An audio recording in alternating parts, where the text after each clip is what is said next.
పురుగులు, కీటకాలు, పాములు వంటివి తినడం ఆరోగ్యానికి మంచిదా? ఈ విషయాన్ని గురించి ఇప్పుడు తెలుసుకుందాం.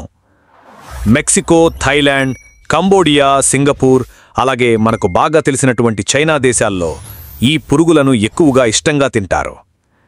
అసలు ఏముంటుంది వాటిల్లో? ఎందుకని అలా ఇష్టంగా తింటారు?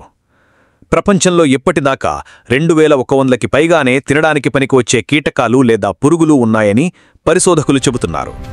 ఉదాహరణకు కొన్ని రకాల తేళ్లు, జిర్రెలు, పాములు, కప్పలు, మిడతలు, గొల్లభామలు, అలాగే బొద్దింకల వంటివి 16 రకాల కీటకాలు తినవచ్చని సింగపూర్ వంటి దేశాల్లో ప్రభుత్వ ఆదేశాలు కూడా ఉన్నాయి.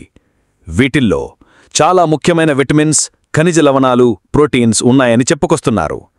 ఏకంగా థాయిలాండ్లో 20,000 ఫారాలు, అలాగే 7,500 టన్నులు కీటకాల ఉత్పత్తి ఏటా జరుగుతోంది.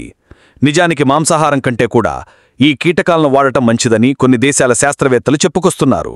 మరి మీరు ఏ కీటకాలను తింటారో కింద ఉన్న కామెంట్లో తెలియజేయండి.